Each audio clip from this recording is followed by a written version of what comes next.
March 2003. George W. Bush launches an unsanctioned invasion of Iraq. Get ready, go!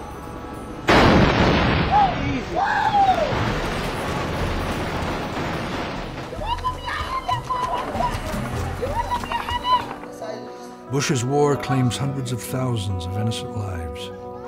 Thousands of American soldiers are also killed or injured. As the occupation worsens, war crimes are brought to light in the press. Light them all up. Come on, fire! Hey, Roger.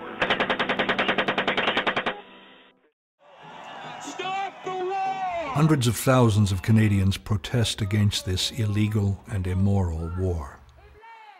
The Canadian government listens to the nation and says no to joining the war on Iraq. If military action proceeds without a new resolution of the Security Council, Canada will not participate.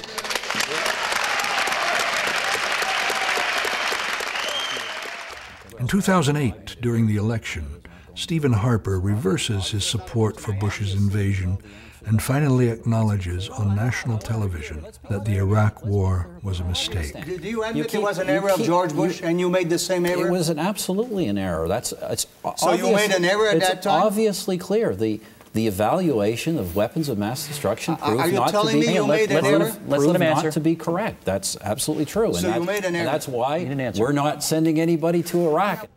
Thousands of U.S. soldiers begin to question the war. A small but growing number come to Canada, as they did during the Vietnam War.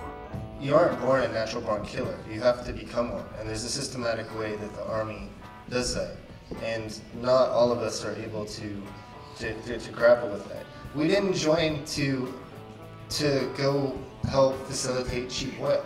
We didn't join to go kill innocent people who had no threat to our country. I am a former sergeant in the United States Army.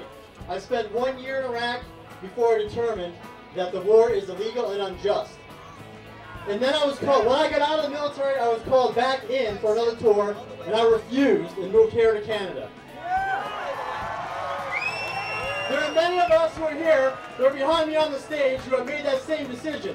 There are thousands more soldiers in the military who agree with me, who tell me you made the right choice. Keep speaking up and do what you're doing. Canadians rally to their cause. Angus Reid finds that 64% of Canadians want Iraq war resistors to be allowed to stay in Canada. And Parliament agrees. In two separate votes, the House of Commons has supported allowing U.S. Iraq war resistors to stay. Ignoring the democratic will of Parliament, the minority government led by Stephen Harper has deported war resistors to the U.S., where they face court-martial and military jail. In July 2008, Robin Long is deported and sentenced to 15 months. In 2009, Cliff Cornell is sent back and sentenced to 12 months in military prison. Iraq war resistors are targeted and punished for speaking out against the Iraq War in the Canadian press. In an unprecedented intervention, Minister of Citizenship and Immigration Jason Kenney attacks U.S. Iraq war resistors whose cases are still before the courts.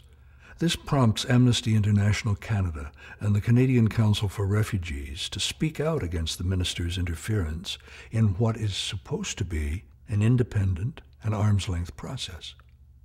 Any individual refugee claim should be decided solely on the facts of that case and on the law without any external considerations, such as the opinion or the comments of the Minister of Immigration. I see a relationship between Vietnam and the Iraq War, and the young people who have come here who have challenged the American military and also the government over the fact that it's a war that's immoral. It was a war that was immoral from the start.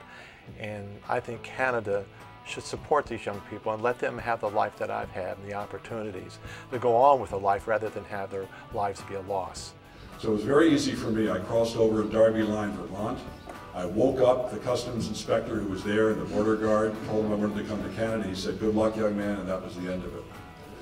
In those days, you could apply for landed immigrant status from within the country. It was very simple, it was very straightforward, there was no refugee process, there was nothing like what these young men and this woman have gone through to remain in Canada now. It was a very, very different world.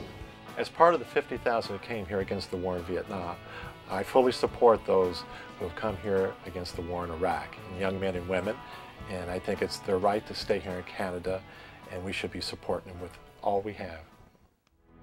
Faced with the federal government's actions and looming deportation orders, on September 17, 2009, members of Parliament Gerard Kennedy and Bill 6A introduced Bill C-440.